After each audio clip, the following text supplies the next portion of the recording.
brother. I just wanted to get on real quick and just give you an example of how we definitely can use the moving average map, moving average chart to see the higher time frames, higher time frame cycles on your lower time frames. This is a perfect example, and it's a trade I actually took. Well, this is my setup that I normally send you guys anyway. So let me show you. All right, so right now we're just going to observe the ketchup and mustard on the 4-hour time frame. This works on all time frames according to how you see the chart set up. Right now, just observing mustard and ketchup, their cycle. This cycle on the 4-hour time frame, that's the peak formation high right here. This peak high right here, and of course the levels are just in between from the cross of the MAs to the cross of the MAs is level 1, 2, and 3. It's from top to bottom. The levels is just right there, straight down. All right. And the peak formation low right here. Now, if you come over here to, this is what makes this so powerful, this understanding.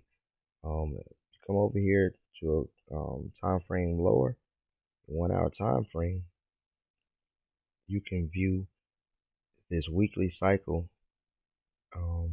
ketchup and mustard on your 4-hour chart. You can view it on your 1-hour chart using ketchup and waters. You see it? See how it's shaped the same way? See how it's shaped literally the same way? The ketchup and mustard is shaped. Water and ketchup is shaped the same way. This is one of the powerful tools that was created with the MAs. Understanding it correctly will allow you to be able to take good trade setups. You know, this is the peak high right here. Look at it; it's shaped the same way. See a little peak high right there, the ketchup and mustard. Look at this.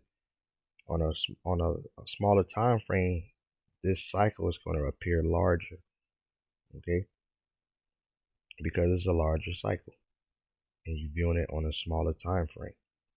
Okay, so it's a larger cycle where it cycles from week to week. On the 1-hour time frame shows us our individual days. You can kind of see it from week to week. See how big it's stretched out, literally over the days. That one cycle. You know, level 1, 2, 3, straight down. You got your peak formation low right here. That's the beautiful. When you understand how to view the larger time frames on a smaller time frame, and so on, man, you know, you're able to see and go inside the cycle and kind of break the trades down. You know, where right on the 4-hour time frame, you probably couldn't see each individual day that you had trade setups or trade opportunities. So that's why we view it on a smaller time frame, but we can look at it each day. You see this peak formation setup looks like between last Thursday and Friday, and then Monday came. You had a nice inline trade right there as it's going down, cycling down through the levels between level 1 into level 2. Boom, you got your nice little another inline trade as we continue to cycle down to level 3.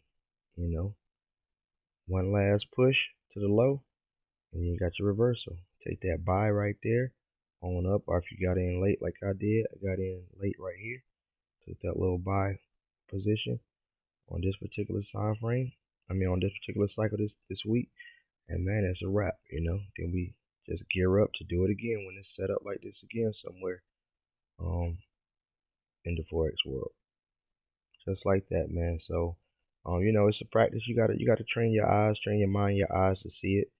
You know, so but once you see it, man, you can't unsee it. So, and it's a pretty cool thing. So I just wanted to get on real quick, share this with you. Hopefully it continue to clear up what I shared with you guys this morning. All right, man, take care.